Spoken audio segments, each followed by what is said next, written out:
अस्सलाम वालेकुम एवरीवन। दोस्तों, क्या आप जानते हैं कि दुनिया में 60% रिजर्व डॉलर की सूरत में मौजूद हैं।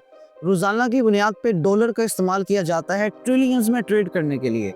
हर मुल्क, चाहे वो इंडिया हो, चाइना हो या पाकिस्तान हो, किसी न किसी तरह इस डॉलर के ऊपर डिपेंडेंट है। जब इंटरनेशनल मार्केट के अंदर डॉलर की कीमत में इजाफा होता है तो उसका इम्पैक्ट हमें लोकल लेवल पे भी देखने को मिलता है। जैसे ग्रोसरीज की कीमतों में इजाफा हो जाता है, पेट्रोल की कीमतें बढ़ा दी जाती हैं, इंपोर्टेड चीज़ों की जो कीमतें हैं वो स्काई रॉकेट कर जाती हैं। लेकिन क्या आपने कभी सोचा कि डॉलर जो है तो सिर्फ कागज़ का नोट ही, इस तरह वर्ल्ड इकोनॉमी को कैसे इम्पैक्ट कर लेता है? दोस्तों, आज के दौर के अंदर जो डॉलर है वो सिर्फ एक करेंसी नहीं है, बल्कि ये वर्ल्ड इकोनॉमी का एक बादशाह बन चुका है। लेकिन यहाँ पे असली सवाल ये बनता है कि आखिरकार इस कागज़ के टुकड़े को इतनी ज़्यादा ताकत मिली कैसे?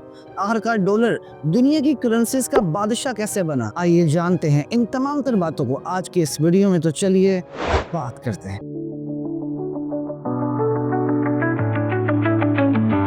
दोस्तों, ये करेंसी जिसे हम आज बड़ी आसानी से इस्तेमाल करते हैं, ये कई मराहिल से गुजर के आज इस हालत में हमारे पास पहुंची है। जैसे अगर हम माजी में नजर दौड़ाएं तो माजी के अंदर सबसे पहले बार्टर सिस्टम हुआ करता था, फिर जिसके अंदर तिजारत के लिए चीज़ों का इस्तेमाल किया जाता था, आइटम्स के साथ लेन देन किया जाता था। अब बार्टर सिस्टम में चीज़ों को लेन देन से ही तिजारत की जाती थी और इसका असूल ये होता था कि अगर मेरे पास गंदम है और मुझे कपड़े चाहिए तो मैं ऐसा शख्स तलाश करूंगा कि जिसके पास कपड़े हों और उसको गंदम चाहिए। अब मैं उससे कपड़े लूंगा और उसको अपने गंदम दे दूंगा। इस तरह मैं अपनी ज़रूरत पूरी कर लूंगा और इसी तरह दूसरे शख्स की भी ज़रूरत पूरी हो जाएगी। अब माजी के अंदर काफ़ी देर तक बार्टर सिस्टम ही चलता रहा, लेकिन इस बार्टर सिस्टम के निज़ाम में कई मसाइल मिलते थे। जैसे पहला मसला था कि वैल्यू डिटरमिन करना बड़ा मुश्किल होता था। यानी अगर मेरे पास 2 बोरियां गंदम की हैं और मुझे इसके बदले में जूते चाहिए तो मेरे लिए वैल्यू डिटरमिन करना बड़ा मुश्किल होता था कि एक जूते के जोड़े के बदले मुझे कितनी गंदम चाहिए। दूसरा, इस सिस्टम में मसला होता था कि अपनी ज़रूरत को शख्स तलाश करना बड़ा मुश्किल होता था। यानी अगर मेरे पास गंदम है और मुझे कपड़े चाहिए तो मेरे लिए बड़ा मुश्किल होता था किसी ऐसे शख्स को तलाश करना कि जिसके पास कपड़े हों और उसे गंदम की ज़रूरत हो। अब अगर मुझे ऐसा शख्स नहीं मिल पाता कि जिसके पास वो हो जिसकी मुझे ज़रूरत हो और मेरे पास वो हो जिसे उस शख्स की ज़रूरत हो, तो ऐसी सूरत हाल में मैं तिजारत नहीं कर पाता। तीसरा मसला होता था स्टोरेज का। कई ऐसी आइटम जैसे फूड हो गया, ये स्टोर नहीं की जा सकती थी ज़्यादा देर के लिए क्योंकि इनके ख़राब हो जाने का ख़तरा होता था। जब बार्टर सिस्टम नाकाम हुआ तो लोगों ने इससे बेहतर निज़ाम की तलाश शुरू कर दी। बार्टर सिस्टम के नाकामी के बाद लोगों ने मेटल जैसा कि गोल्ड हो गई या सिल्वर हो गया का इस्तेमाल करना शुरू कर दिया तिजारत के लिए।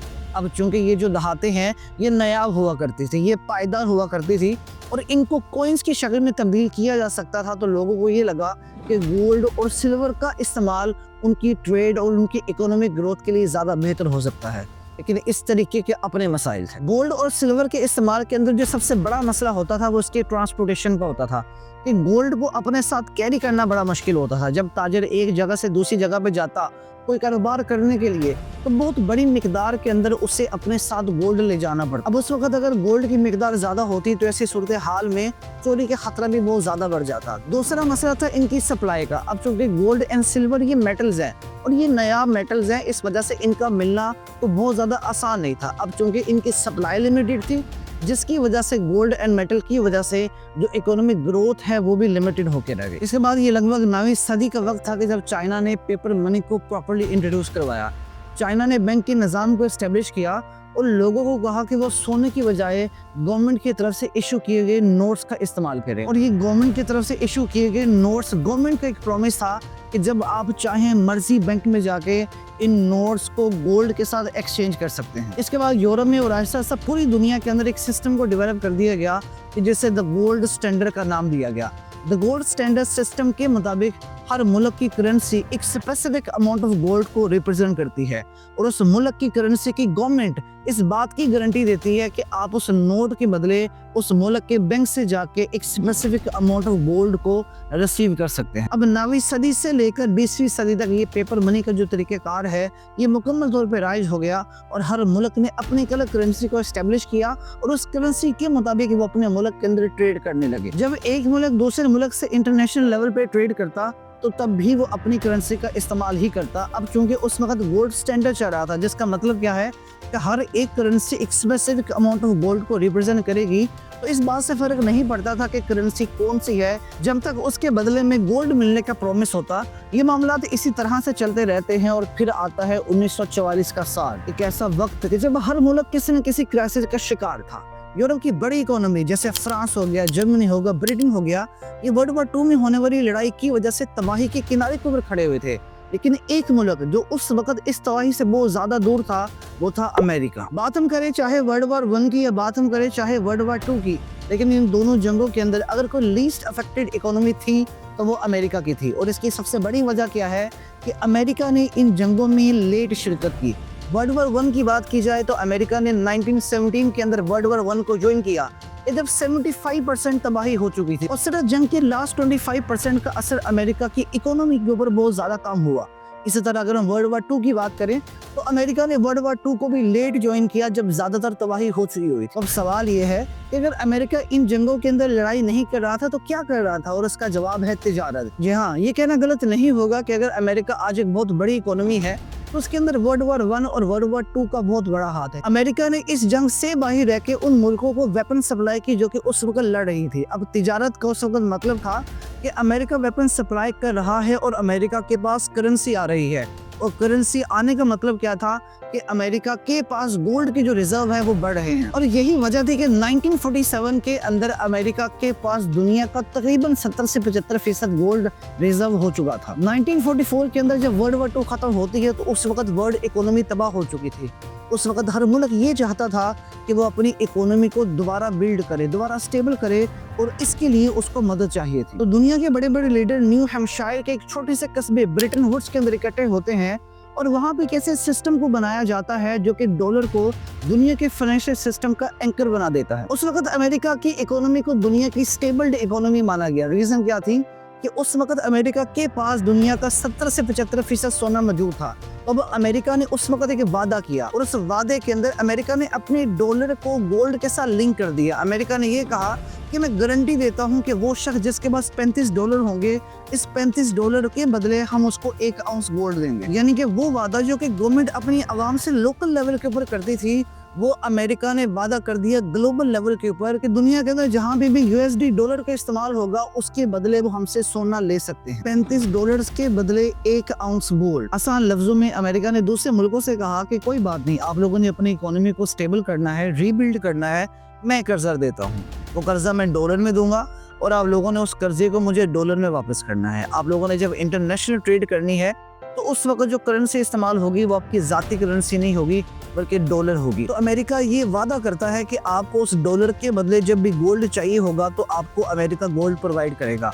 अब चूंकि गोल्ड के बगैर किसी भी मुल्क का जो रिजर्व था वो इनकम्प्लीट था और उस वक्त दुनिया का सबसे ज्यादा गोल्ड अमेरिका के पास था, तो अमेरिका का डॉलर दुनिया की सबसे ज्यादा स्ट्रॉन्गर करेंसी बन गई। आज के दौर में जब हम IMF की बात करते हैं, वर्ल्ड बैंक की बात करते हैं, इन दो बड़े इदारों की बुनियाद भी उस ब्रिटेन वुड्स के ऊपर ही बेस करती है। इस डील के बाद 1944 से लेकर 1970 तक सारे के सारे मामला ठीक चलते हैं। यानी अमेरिका अपने वादे को ऑनर करता है, जब भी जरूरत पड़ती है तो वो डॉलर के बदले गोल्ड प्रोवाइड करता है। लेकिन 1970 के अंदर आके वियतनाम वार का खर्चा और बढ़ती हुई इन्फ्लेशन की वजह से अमेरिका की इकोनॉमी के ऊपर जो प्रेशर है वो बहुत ज़्यादा बढ़ जाता है। और फिर 1971 के अंदर प्रेसिडेंट रिचर्ड निक्सन की तरफ से एक ऐसी अनाउंसमेंट होती है जो कि उस वक्त दुनिया के उस फाइनेंशियल सिस्टम को एक टर्निंग पॉइंट दे देती है। President of America Richard Nixon एक शॉकिंग अनाउंसमेंट करते हैं कि जिसके अंदर वो ब्रिटेन वुड्स की इस डील को तोड़ते हुए गोल्ड स्टैंडर्ड को हमेशा के लिए खत्म कर देते हैं। जिसका मतलब क्या है कि अमेरिका अब डॉलर के बदले गोल्ड प्रोवाइड नहीं करेगा। I have directed the Secretary of the Treasury to take the action necessary to defend the dollar against the speculator. I have directed Secretary Connally to suspend temporarily the convertibility of the dollar into gold or other reserve asset. यानी America ने जो वादा किया था कि वो dollar के बदले गोल्ड प्रोवाइड करेंगे, उस वादे को उन्होंने तोड़ दिया। अब जब गोल्ड और डॉलर का लिंक टूटा तो उस वक्त डॉलर एक पीस ऑफ पेपर के अलावा कुछ नहीं था। तो अब यहाँ पे सवाल ये बनता है कि अगर गोल्ड का लिंक टूटा तो डॉलर का इस्तेमाल तो खत्म हो जाना चाहिए, लेकिन ऐसा नहीं है दोस्तों। कई ऐसे फैक्टर थे कि जिनकी वजह से गोल्ड स्टैंडर्ड खत्म होने के बावजूद भी डॉलर की जो डोमिनेंस है वो खत्म ना हो पाई, जिनमें से पहला फैक्टर था द पेट्रो डॉलर सिस्टम। अब ये जो पेट्रो डॉलर का निज़ाम है ये अमेरिका और सऊदीया के दरमियान होने वाली एक डील का नतीजा है। सऊदीया के पास फ्यूल के जराए हैं, लेकिन उस फ्यूल को निकालने के लिए जो मशीनरी है वो अमेरिका के पास है।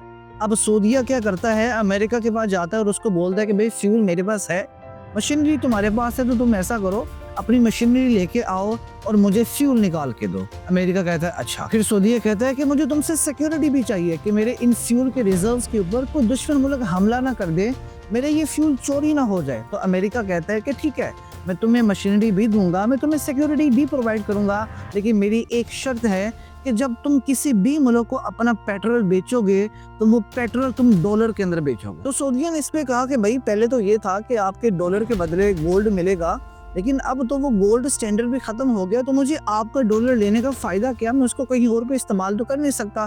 तो इस पे अमेरिका ने ये कहा कि आप वो डॉलर हमारे ही मुल्क के अंदर इन्वेस्टमेंट करने के लिए इस्तेमाल कर सकते हैं। अब इन दोनों मुल्कों के दरमियान डील हुई, जिससे एक पेट्रो डॉलर का सिस्टम बना कि जिसके अंदर सऊदीया जब भी किसी को पेट्रोल बेचेगा, ऑयल बेचेगा, तो उसको वो डॉलर्स के अंदर बेचेगा। अब ऑयल ऐसी चीज़ है कि जिसके बगैर किसी भी मुल्क की जो इकोनॉमी है वो प्रॉस्पर नहीं कर सकती, आगे नहीं बढ़ सकती। तो पेट्रो डॉलर सिस्टम एक ऐसा सिस्टम बना कि जिसने डॉलर की जो डिमांड है वो ख़त्म ना होने दी। इसलिए आज भी जब भी कोई मुल्क तेल खरीदता है तो वो डॉलर का इस्तेमाल करता है, चाहे वो इंडिया हो, चाइना हो, पाकिस्तान हो। ऑयल खरीदने के लिए एक ही करेंसी इस्तेमाल होती है और वो डॉलर है। और इस ऑयल की ज़रूरत ने इस डॉलर को एक करेंसी से ज़्यादा एक नेसेसिटी बना दिया है। दूसरा फैक्टर ये था कि ब्रेटन वुड्स एग्रीमेंट की वजह से 1944 से लेके 1971 तक डॉलर को एस्टेब्लिश किया जा चुका था as a global reserve currency, यानी जितनी भी इंटरनेशनल ट्रेड्स होती थी वो ज़्यादातर डॉलर के अंदर होती थी। डॉलर की जड़ें ग्लोबल फाइनेंशियल सिस्टम के अंदर बहुत ज़्यादा गहरी हो चुकी थी। इस वजह से जब गोल्ड स्टैंडर्ड ख़त्म भी हो गया तो वो इंफ्रास्ट्रक्चर जो कि इस डॉलर के इर्द गिर्द बिल्ड हो चुका था, इसने इसको बहुत ज़्यादा सपोर्ट किया और ग्लोबल लेवल के ऊपर इसकी जो डिमांड है वो वैसे ही रही। और यही वजह है कि आज भी 59% ग्लोबल रिजर्व डॉलर की सूरत में मौजूद है। आज भी दुनिया की ट्रेड ट्रांजैक्शन 88% डॉलर की शक्ल में होती है।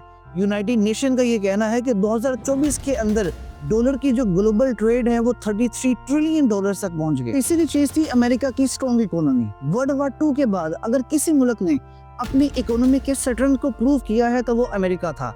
1950 के अंदर अमेरिका ग्लोबल जीडीपी का 50% प्रोड्यूस कर रहा था। अब दुनिया के फाइनेंशियल सिस्टम का एक असूल है कि जिस इकोनॉमी के पास सबसे ज्यादा स्टेबिलिटी है उसकी करेंसी को ही सबसे ज्यादा ट्रस्टवर्दी माना जाएगा। और अमेरिका के पास सिर्फ एक स्टेबल इकोनॉमी नहीं है, बल्कि उनके पास एक स्ट्रॉन्ग मिलिट्री है, एक स्ट्रॉन्ग पॉलिटिकल पावर है, जिसकी वजह से लोगों का ट्रस्ट अमेरिका के ऊपर बहुत ज्यादा है। इस वजह से दूसरे मुल्कों के लीडर ने ये सोचा कि चले कोई बात नहीं, अगर हमारे पास गोल्ड नहीं है तो एटलीस्ट हमारे पास एक ऐसी करेंसी है which is backed by a strong industrial and technological base. इस वजह से लोगों का डॉलर के अंदर जो कॉन्फिडेंस है वो मेंटेन रहा और डॉलर की जो डिमांड है वो बढ़ती गई। चौथी सबसे बड़ी वजह ये थी that there were no alternatives. भाई डॉलर को लोग तभी छोड़ दे अगर उसकी जगह इस्तेमाल करने के लिए कोई और चीज होती। अब उस वक्त डॉलर का कोई अल्टरनेटिव था ही नहीं, कोई मुतबादल था ही नहीं, तो उस वक्त डॉलर का इस्तेमाल करना मजबूरी बन गया था। ब्रिटिश पाउंड कमजोर हो चुका था। ब्रिटिश एम्पायर के गिरने की वजह से रशियन रूबल के ऊपर लोग यकीन ही नहीं करते थे because of its communist system. Euro उस वक्त एग्जिस्ट ही नहीं करता था क्योंकि यूरो तो आया 1999 के अंदर, और जो चाइनीज यॉन है उसको ग्लोबल ट्रेड के लिए वैसे ही रिकॉग्नाइज नहीं किया जाता था और उसका इस्तेमाल बड़े ही लिमिटेड लेवल पे था। दोस्तों, जहाँ पे डॉलर का इस्तेमाल अमेरिका के लिए एक ब्लेसिंग है, वहाँ पे डॉलर का as a global currency work करना डेवलपिंग कंट्रीज के लिए एक कर्ज भी है। अब पाकिस्तान की बात ही कर ले। पाकिस्तान का जो एक्सटर्नल डेट है 2002 से लेके 2024 तक, अगर एक एवरेज की बात की जाए तो ये 73 अरब 10 करोड़ 49 लाख और 90 हजार US डॉलर है। अब जब डॉलर की वैल्यू बढ़ती है और पीकेआर मजीद कमजोर हो जाता है तो ये जो डेट है इसका बर्डन मजीद बढ़ जाता है। 2022 के अंदर जब डॉलर की कीमत में 20% इजाफा हुआ तो पाकिस्तान और बांग्लादेश जैसे मुल्कों के अंदर ग्रोसरी और पेट्रोल की प्राइसेस के अंदर 20 से 25% तक का इजाफा देखा गया। दोस्तों, डॉलर का राज कभी अनबीटेबल लगता था, लेकिन आज कई ऐसे ममालिक हैं जो कि डॉलर का अल्टरनेटिव तलाश कर रही हैं। कई ऐसी करेंसीज हैं जो कि सर उठा रही हैं और डॉलर के इस क्राउन को खिलाने की और इससे छीनने की कोशिश कर रही हैं। जैसे मिसाल के तौर पे आप चाइना के यॉन को ले लें, जो कि एक सीरियस कंटेंडर है डॉलर का। चाइना बड़े ही प्लान्ड और सिस्टमेटिक वे के अंदर अपनी करेंसी यॉन को ग्लोबल ट्रेड के अंदर और अपने फाइनेंशियल सिस्टम के अंदर इंटीग्रेट कर रहा है। और चाइना का डिजिटल यॉन को इंट्रोड्यूस करवाना एक बहुत बड़ा इनकलाबी कदम था। अब चाइना का ये डिजिटल यॉन एक सेंट्रली कंट्रोल डिजिटल करेंसी है जो कि इंटरनेशनल लेवल के ऊपर आपकी पेमेंट्स को फास्ट और डॉलर फ्री बना देती है। दूसरे नंबर पर जो ब्रिक्स कंट्रीज हैं वो भी डॉलर का एक मुतबादिल तलाश कर रही हैं। अब खुद इस बात को इमेजिन करिए, ब्रिक्स कंट्री जो कि दुनिया के अंदर ग्लोबल जीडीपी का 31% हिस्सा बनाती हैं, अगर वो एक शेयर्ड करेंसी को इंट्रोड्यूस करवाती हैं तो ये डॉलर के इस्तेमाल के अंदर मेजर शिफ्ट पैदा करेगा। दोस्तों, डॉलर का राज सिर्फ एक हिस्टोरिकल एक्सीडेंट नहीं है, बल्कि ये carefully crafted policies and economic realities का नतीजा है। आज डॉलर दुनिया के फाइनेंशियल सिस्टम का एक ऐसा सेंटर बन चुका है कि जिसे मैं और आप कभी भी डिनाई नहीं कर सकते। डॉलर का सफर एक रिमार्केबल सफर है, एक ऐसी करेंसी जिसे बनाया गया था एक मुल्क के लिए, लेकिन आज दुनिया के कोने कोने के अंदर एक नेसेसिटी बन चुकी है। लेकिन कहते हैं ना कि हर अरूज को जवाल आएगा, तो क्या डॉलर का जवाल भी यकीनी है? आपको क्या लगता है? Do let me know in the comments. मुझे दीजिए इजाज़त, मेरी मुलाकात होगी आपसे अगली वीडियो में। तब तक के लिए अल्लाह हाफ़िज़।